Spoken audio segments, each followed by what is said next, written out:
എല്ലാ വിദ്യാർത്ഥികൾക്കും പുതിയൊരു വീഡിയോയിലേക്ക് സ്വാഗതം. ഈ വർഷത്തെ +2 പരീക്ഷകൾ അവസാനിച്ചു. +2 പരീക്ഷകൾ ഇന്ന് നടന്നിട്ടുണ്ടായിരുന്നത് home science, Gandhi studies, philosophy, journalism, computer science, statistics എന്നിവയായിരുന്നു വിദ്യാർത്ഥികൾക്ക് ഇന്നത്തെ പരീക്ഷയായിട്ടുണ്ടായിരുന്നത്. അപ്പോൾ വിദ്യാർത്ഥികൾക്ക് ഇന്നത്തെ പരീക്ഷ ഈസിയാണ് എന്ന് പ്രതീക്ഷിക്കുന്നു. അപ്പോൾ നിങ്ങൾക്ക് എത്ര മാർക്ക് കിട്ടാൻ സാധ്യതയുണ്ട് എന്നുള്ള കാര്യം നിങ്ങൾ താഴെ കമൻ്റായിട്ട് രേഖപ്പെടുത്തുക. അതുപോലെ തന്നെ വിദ്യാർത്ഥികൾക്ക് ഇന്നത്തെ പരീക്ഷയോടുകൂടി, അതായത് ഇന്നത്തെ ഹോം സയൻസ്, ഗാന്ധി സ്റ്റഡീസ്, അതുപോലെ തന്നെ philosophy, journalism, computer science, statistics എന്നിവയുടെ ഇന്നത്തെ പരീക്ഷയോടുകൂടി ഈ വർഷത്തെ +2 പരീക്ഷകൾ അവസാനിച്ചിട്ടുണ്ട്. എന്നാൽ +1 ഇംപ്രൂവ്മെൻറ്റ്, അതുപോലെ തന്നെ +1 സേ പരീക്ഷ, അതുപോലെ +1 കമ്പാർട്ട്മെൻ്റൽ വിഭാഗത്തിലായിട്ട് പരീക്ഷയ്ക്ക് രജിസ്ട്രേഷൻ ചെയ്ത വിദ്യാർത്ഥികൾ ഉണ്ട് എങ്കിൽ അങ്ങനെയുള്ള വിദ്യാർത്ഥികൾക്ക് +1ൻ്റെ പരീക്ഷയുണ്ട്. അപ്പോൾ +1ൻ്റെ നാളത്തെ പരീക്ഷ എന്ന് പറയുന്നത് ഒരു എക്കണോമിക്സ്, ഇലക്ട്രോണിക് സിസ്റ്റംസ് എന്നിവയാണ്. അതായത് മാർച്ച് 27 വ്യാഴാഴ്ചയാണ്. അപ്പോൾ നാളെ എക്കണോമിക്സ്, അതുപോലെ തന്നെ ഇലക്ട്രോണിക് സിസ്റ്റംസ് എന്നിവയാണ് വിദ്യാർത്ഥികൾക്ക് പരീക്ഷയായിട്ടുള്ളത്. അതുപോലെ തന്നെ വിദ്യാർത്ഥികൾക്ക് പിന്നീട് 29 ഈ ഒരു ഇംഗ്ലീഷിൻ്റെ പരീക്ഷ കൂടിയുണ്ട്. ഇംഗ്ലീഷിൻ്റേത് രാവിലെയാണ് പരീക്ഷ. അക്കാര്യം വിദ്യാർത്ഥികൾ പ്രത്യേകം ശ്രദ്ധിക്കുക. അതുപോലെ തന്നെ നാളത്തെ പരീക്ഷ എന്ന് പറയുന്നത് എക്കണോമിക്സ്, ഇലക്ട്രോണിക് സിസ്റ്റംസ് എന്നിവയാണ്. അപ്പോൾ വിദ്യാർത്ഥികൾ നന്നായിട്ട് പഠിച്ച് നല്ല മാർക്ക് വാങ്ങിക്കാൻ ശ്രദ്ധിക്കുക.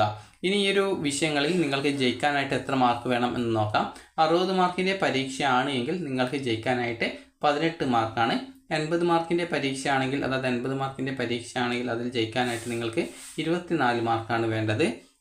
നിങ്ങൾക്ക് ഇപ്പോൾ +1 ഇംപ്രൂവ്മെൻറ്റോ അല്ലെങ്കിൽ +1 കമ്പാർട്ട്മെൻ്റൽ വിഭാഗത്തിലായിട്ട് പരീക്ഷ എഴുതുന്ന വിദ്യാർത്ഥികളോ ഉണ്ട് എങ്കിൽ നിങ്ങൾക്ക് ഇതിൻ്റെ ഡബിൾ പാസ് മാർക്കിൽ നിന്നും മുൻ വർഷം കിട്ടിയിട്ടുള്ള മാർക്ക്, അല്ലെങ്കിൽ ഇനി കിട്ടാൻ സാധ്യതയുള്ള മാർക്ക് എത്രയാണോ എത്ര കിട്ടാൻ സാധ്യതയുണ്ട് ആ ഒരു മാർക്കിനെ കുറച്ചുകൊണ്ട് കിട്ടുന്ന മാർക്കായിരിക്കണം നിങ്ങൾ വായിക്കേണ്ടത്.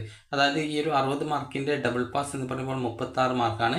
80 മാർക്കിൻ്റേത് എന്ന് പറയുമ്പോൾ 48ആണ്. ഇപ്പോൾ ഇത് +1ൻ്റേത് നിങ്ങൾ പരീക്ഷയ്ക്ക് വായിക്കേണ്ട മാർക്ക് എന്ന് പറയുന്ന സമയത്ത് നിങ്ങൾക്ക് ഈ ഒരു 36ൽ നിന്നും നിങ്ങൾക്ക് +2വിന് എത്ര മാർക്ക് കിട്ടാൻ സാധ്യതയുണ്ട് ഇപ്പോൾ, അല്ലെങ്കിൽ ഓൾറെഡി കിട്ടിയിട്ടുണ്ട്, അങ്ങനെയെങ്കിൽ ആ ഒരു മാർക്ക് കുറച്ച് കഴിഞ്ഞാൽ നിങ്ങൾക്ക് എത്ര കിട്ടുന്നോ അതാണ് നിങ്ങൾ ഈ ഒരു പരീക്ഷയിൽ വായിക്കേണ്ടത്. ഇതേ രീതിയിൽ തന്നെ 80 മാർക്കിൻ്റെ സബ്ജക്റ്റ് ആണെങ്കിൽ അതിൽ 48 മാർക്കിൽ നിന്നും നിങ്ങൾക്ക് +1ന് അല്ലെങ്കിൽ +2വിന് കിട്ടാൻ സാധ്യത ഉള്ളത് എത്ര മാർക്കാണ്, അപ്പോൾ ആ ഒരു കുറവുള്ള മാർക്കാണ് നിങ്ങൾ ഈ ഒരു പരീക്ഷയിൽ വായിക്കേണ്ടത്. അതോ അതിൽ കൂടുതൽ മാർക്ക് വായിക്കുകയാണെങ്കിൽ നിങ്ങളുടെ മാർക്ക് പെർസെൻറ്റേജ് കൂടുന്നതും, അതുപോലെ തന്നെ അത് നിങ്ങൾക്ക് പിന്നീട് മാർക്ക് പെർസെൻറ്റേജ് കൂടിക്കഴിഞ്ഞാൽ അത് പിന്നീടുള്ള അഡ്മിഷനുകൾക്ക് നിങ്ങൾക്ക് ഉപകാരപ്രദം ആവുകയും ചെയ്യുന്നതായിരിക്കും.